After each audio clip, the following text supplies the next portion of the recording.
Hello friends! Today we have a very inspiring landscape with Alpine Meadows. It's a delicate technique, but I recommend doing the following. Make preliminary sketches. In this landscape, there will be several sections, so to speak. I also made sketches of the sky. If you have doubts about the sky, watch the part where I work on it. Try practicing on a separate piece of paper before painting the sky, the mountains, and the trees together with the fields. The fields can also be practiced separately. I, for example, practiced on a small sheet to check the colours, although the result depends on the format and paper. On a larger format, the paint behaves slightly differently, so I'm also trying a different paper today along with you, but overall I've already trained myself and developed a strategy.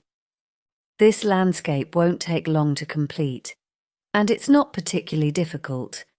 It has many meditative elements. The only thing I would recommend is practicing what needs to be done quickly, like selecting the colours for wet-on-wet techniques beforehand, so you don't waste time searching. I'm also squeezing out the paint now. The field ends roughly in the middle or slightly below the centre. Plus or minus the centre, we have mountains. Try to create some interesting relief for the mountains, maybe even lower them a bit. I don't have an initial reference image. There was a reference, but I'm not strictly following a photo, so I allow myself some creative freedom with the mountain relief. I'm marking out where the shadow of the mountains will be. Next, you can mark where the daisies will be, arranging them according to the composition. There's also a consideration that despite the relatively flat horizon, there's a sense of a hill here. It's not completely flat. So, we have the horizon, mountains, and some daisies scattered here. I've just marked them with circles. You can outline them with masking fluid, and you can also use masking fluid for the grass. I tried this method but decided to proceed without it because it feels more spontaneous and lively to me. If you want to use masking fluid, go ahead, but be sure to wait until the paper is completely dry. We'll be working wet on wet, and if you start removing the masking fluid while the paper is still moist, even if it looks dry to the eye, it can create small paper clumps. So, it's important to wait until it's completely dry, maybe even for a couple of hours, to ensure everything is well dried. Now, let's start working with colour. Choose your colours for the sky. You might want to skip ahead in the video to the part where I talk about colours. The sky will have two colours, grey and blue, representing the sky and the shadows on the clouds. I mix the grey from the same blue, which is ultramarine from Van Gogh. I'll show you the paint. If you're interested in specific paint names, feel free to ask me later in the video. You can also use light blue mixed with a bit of violet for a beautiful shade. You could also use dark ultramarine or indanthrine blue, which is darker. Now I'll show you. This is the colour we'll be using, so select it in advance. If you're still unsure, I'll be mixing brown with this blue sky colour to create the clouds. The clouds here are arranged diagonally, giving the impression that they are drifting. Plus, there's a sense of mist over the mountains. Wet the sky, and if any puddles form, you can blot them slightly to prevent the paint from pooling. We'll also add a bit of blue, just a tiny bit in the corners, not too much.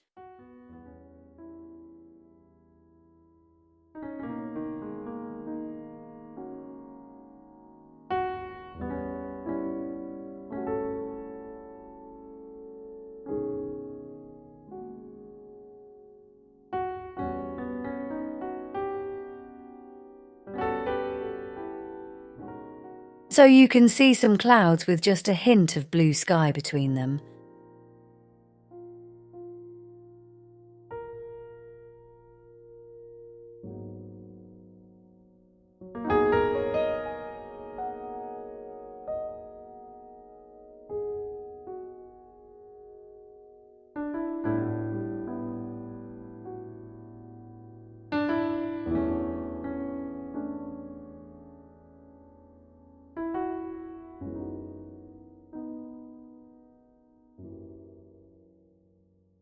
I'm softening the clouds slightly.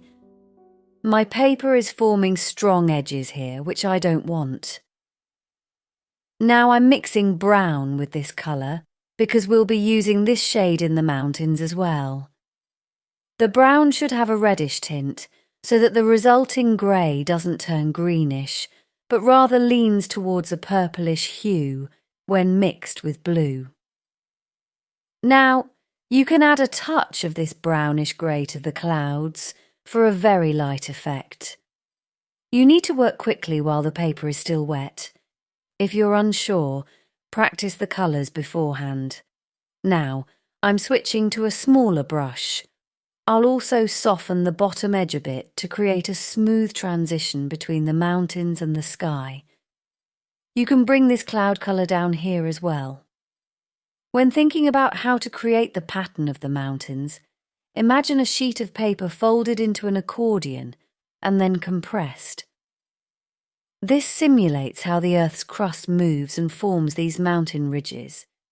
Here we have a more illuminated section and here another section in shadow, blocked by a ridge. You can get creative if you don't have a clear reference in mind. If you're hesitant to start the entire painting, you can practice just the mountains separately, or even finish the painting with just the mountains and trees without the field.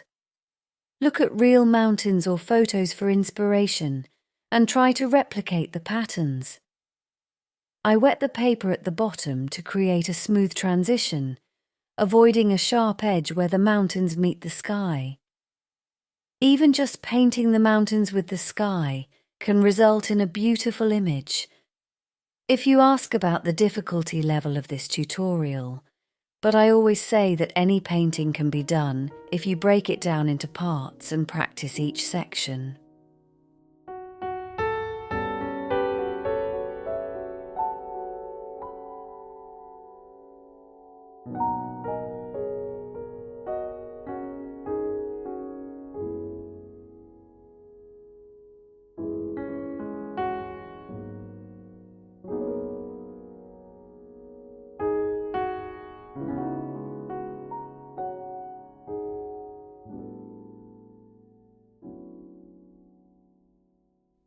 Now, these mountains look great, so let's move on to the lower section where the daisies are. I'm wetting the area again, just as we did before, adding paint in small patches. Wet everything and gradually introduce the colours. If you'd like to support the channel and get access to more tutorials, you can join me on Patreon. Don't forget to subscribe and hit the like button on this video to help the channel grow. Thank you. Now let's continue with that. I'll start with pure colours, specifically ones that will create the flowers. Even with pure colours, I recommend diluting them slightly with water to avoid any overly thick spots, especially with yellow shades. Even if you're using a pure colour, mix it with a bit of water on your palette to avoid that powdery texture. You can also add a bit of light blue. I'm just splattering a bit because I'm feeling a bit lazy, but be cautious as there's a risk of the splatter going where you don't want it to.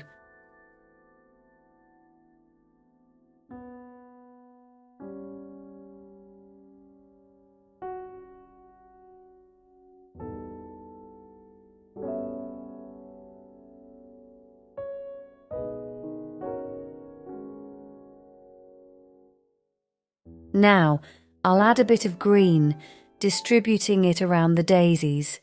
You can use a dark colour to outline the daisies. I'll move the focus down to the field now. Here, you can also sketch in a few daisies with light brush strokes.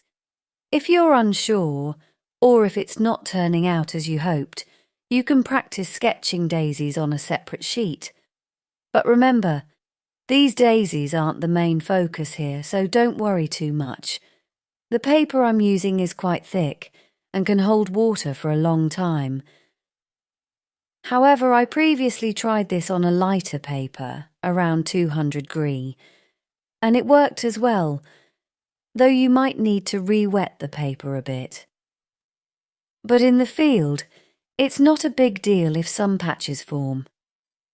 I actually recommend trying this on a smaller format first, as it's easier to keep up with everything on a smaller sheet. We'll keep working on this area, adding more grass and other details. It's okay if some white patches remain, we can allow that. For the trees, the mountains should be dry by now so that the paint doesn't bleed. If they're still wet, you can soften the edges with a brush, and I'll show you how to do that. For the trees, use a dark green. You might want to mix in a bit of brown to make it even darker, or you could add a bit of black, though I don't usually like using black. You could also mix in a touch of dark violet to the dark green for a deeper shade. These trees should be very dark and dense. I'll show you how I painted them here. Notice how the branches start by pointing upwards, similar to a heart monitor zigzag pattern, before spreading out to the sides. That's the general shape I'm aiming for. The branches should first go upwards before spreading out. Make sure some branches are higher or lower than others for variety. Even if your paper is still wet, you can soften the lower edge with a damp brush. If it starts to bleed downwards, that's fine.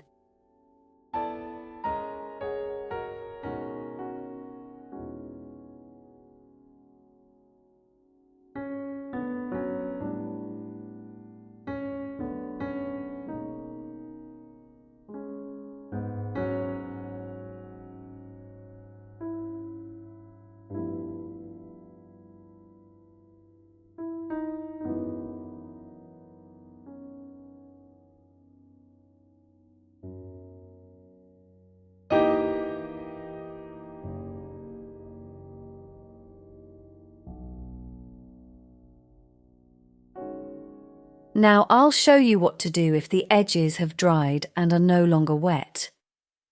Let's say you've painted a few trees and the area below still has some moisture.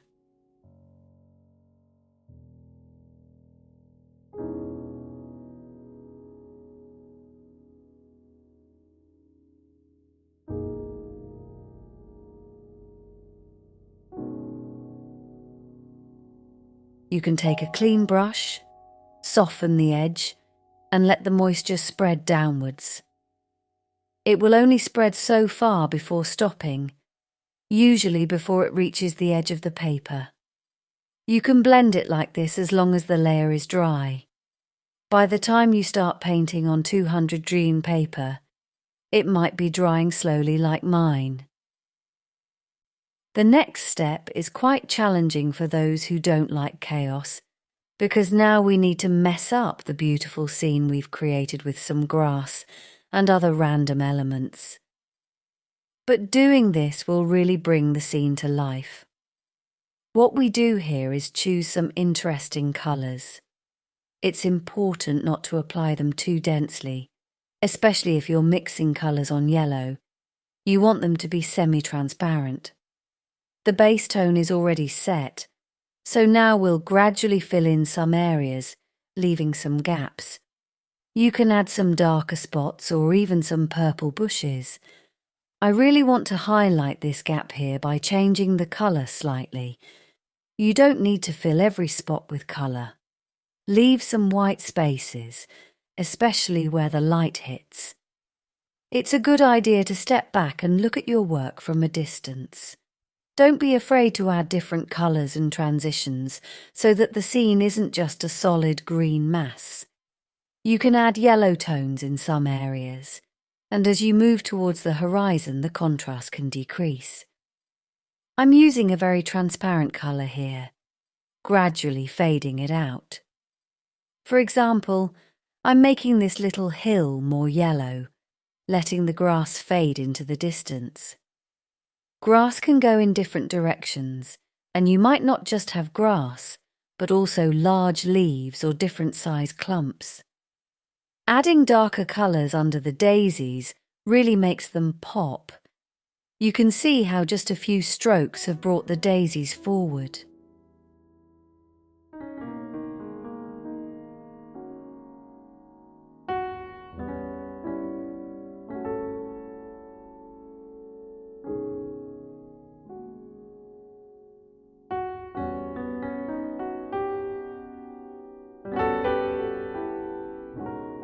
Step back and see what you have, where you might want to add more. I'm looking through the camera to get a better perspective. It was a nice field, and now it's been ruined, but in a dynamic way. You could have left it as it was or added more splatters. Here, I wanted to show a bit more life, so I decided to enhance these pink spots, playing them up as flowers. What I'm going to do now is take a synthetic brush and add a few more splatters just to completely ruin the scene. I love it when these splatters appear. They add an interesting effect in the grass, suggesting there's something more going on. You can make larger splatters at the bottom by just tapping some water, which will create little spots. I'll also add some shadows.